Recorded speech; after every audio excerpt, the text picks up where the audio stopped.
ಕಶ್ಯಪ ಬ್ರಹ್ಮಣ ಮಗ, ನಿಜಗರ್ವ ಸಂಜಾತ, ಚತುರ್ಮುಖ ಬ್ರಹ್ಮಣ ಮೊಮ್ಮಗ, ವಿಧಾತದಿಂದಲ ವಿಧಿವಿರಹವನ್ನು ಬದಲಾಯಿಸಿ ಮರಣವನ್ನು ಮೆಟ್ಟಿ ನಿಂತ ಮಹಾವೀರ, ಅದಿತಿಯರ ಮಕ್ಕಳ ಹಟ್ಟಾಸವನ್ನು ಸುಟ್ಟು ಆದಿತ್ಯರ ಹಟ್ಟಾಸವನ್ನು ಮೆಟ್ಟಿ ನಿಂತ ಸಾಹಸಿ, ಅತಳ ಪಿತಳ ಸುತಳ ರಸಾತಳ ಮಹಾತಳ ಪಾತಾಳಗಳನ್ನು ಪಾದದಡಿಯಲ್ಲಿ ತೂರಿದ್ದ ಪರಾಕ್ರಮಶಾಲಿ, ಅಡಿದ್ದರೆ ಬೆರಗುವುದು ಭೂಮಿ, ಎತ್ತಲು ಬೆಂಚುವುದು ಬಾಣು, ಕೈಯೆತ್ತಲು ನಡಗುವುದು ಸೃಷ್ಟಿ.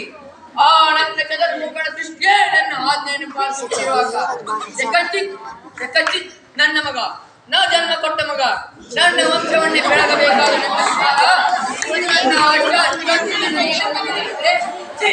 ಇದೊಂದು ಬಗ್ಗೆ, ಇದೊಂದು ಜನ್ಮವೇ, ಇದೆಂತಹ ದುರ್ವಿಧಿ, ಇದೆಂತಹ ದುರ್ವಿಧಿ.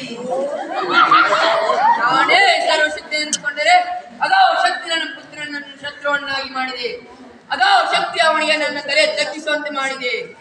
ಅವನೇ ಆ ದುಷ್ಟನೇ, ಆ ನನ್ನ ಕುಲವೈರಿಯಾದ ಹಯ್ಯಕ್ಕೆಲ್ಲ ಕಾರಣ. ಓ ಹರಿ, ಕಬಡ್ಡಿ ಮಂಚಿಕಿ, ನನ್ನ ಮಗನ ದೇಹ ಅಂತರಾಳವನ್ನು ಹೊಕ್ಕು ಅವನ ತಲೆಯನ್ನು ಕೆಡಿಸಿ ಮಣಬಂದಂತೆ ಆಡಿಸುತ್ತಿರುವೆಯಾ? ನಿನಗೆ ಪೌರುಷವಿದ್ದರೆ, ಪರಮ ಪುರುಷೋತ್ತಮನೇ ನೀಯಾಗಿದ್ದರೆ, ನನ್ನಂತ ನಿಜವಾದ ಗಂಡು ನೀಯಾಗಿದ್ದರೆ